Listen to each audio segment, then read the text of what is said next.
اچھا وہ کون سے امور ہے مفتی صاحب کہ روزہ تو ٹوٹ جاتا ہے لیکن یہ معلوم نہیں ہوتا روزہ دار کو کہ میرا تو روزہ ٹوٹ گیا ہے؟ وہ کون سے امور میں چاہتا ہوں چونکہ ظاہر ہے رہنمائی ہو جائے، آج یکم رمضان ہے تو آج ہی سے لوگ احتیاط بھی کر لیں گے اور اس بات کے حوالے اس کا ایک لفظ میں جواب دوں گا جو بڑا مطلب یہ کہ اجمالی اور مستند جواب ہے، جہالت۔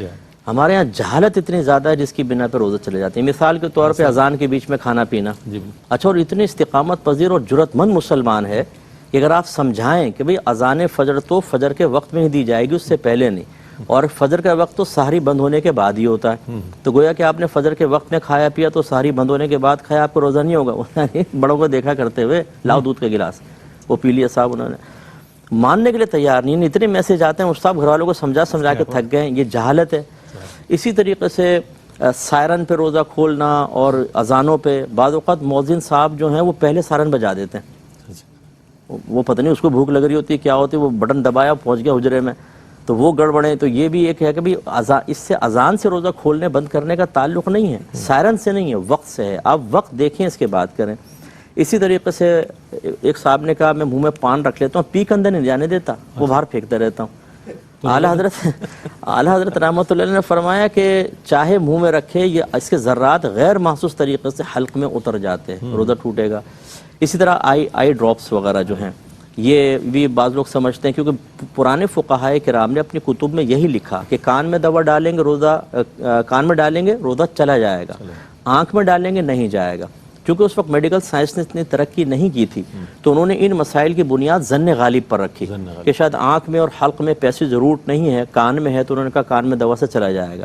اب جب مسئلے کی تحقیق ہو گئی اور یہ مسائل موقوف ہی طب پر تھے، میڈیکل پر تھے، تو مسئلہ بدلا۔ اگر وہ فقہا بھی آج ہوتے تو یہی فرماتے کہ آئی ڈراپ سے روزہ ٹوٹ جائے گا، کان میں دوا ڈالیں گے، جب تک کان کا پردہ سلامت ہے نہیں ٹوٹے گا۔ اب اس میں بعض اوقات آئی ڈراپ ڈال رہے ہیں، اور اس طرح انہیل کرنا، تو اس میں لکوڈ چونکہ دوا ہوتی ہے۔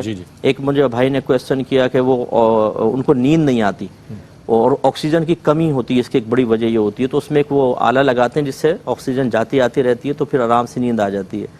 تو اب اس میں اگر لکوڈ دوا ہوگی تو روزہ ٹوٹے گا، حالت روزہ میں اگر کیا، اور لکوڈ نہیں ہے تو پھر نہیں ٹوٹے گا، ہوا تو ویسے آتی جاتی ہے۔ تو خلاصہ کلام یہ ہے کہ ہم بھائی بہنوں سے گزارش کرتے ہیں کہ تھوڑا سا ٹائم نکال کر اپنے دین کو بھی اہمیت دے کر اس کے مسائل سیکھ لیں، غلط فہمی سے بھی بچیں گے، ورنہ وہی بات جو میں اکثر کہتا ہوں، پپو پان والا ہے ٹیٹا دودھ والا، ہم وہ اپنے مسائل کا حل ان سے معلوم کرتے ہیں۔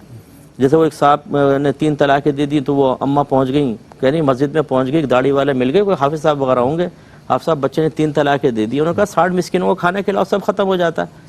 وہ گئی 60 مسکینوں کو کھانا کھلایا، بہو کو جا کر کہا بھیجو، بھائی ہم نے پوچھ لیا، مولوی صاحب تھے ادھر بھی سارے امام اعظم ابو حنیفہ کے شاگرد تھے، انہوں نے کہا اچھا یہ بات ہے، لے جاؤ بچی کو۔ کئی سال تک زنا ہوتا رہا، پھر انہوں نے پوچھا، پھر ان کو بتایا کہ بھئی 3 طلاق کے بعد تو یہ کفارے کا تصور ہی نہیں ہے، یہ وہ جہالت ہے۔ علم سیکھ لیں، ساری زندگی کے لیے امن رہے گا۔ کیا بات، کیا بات۔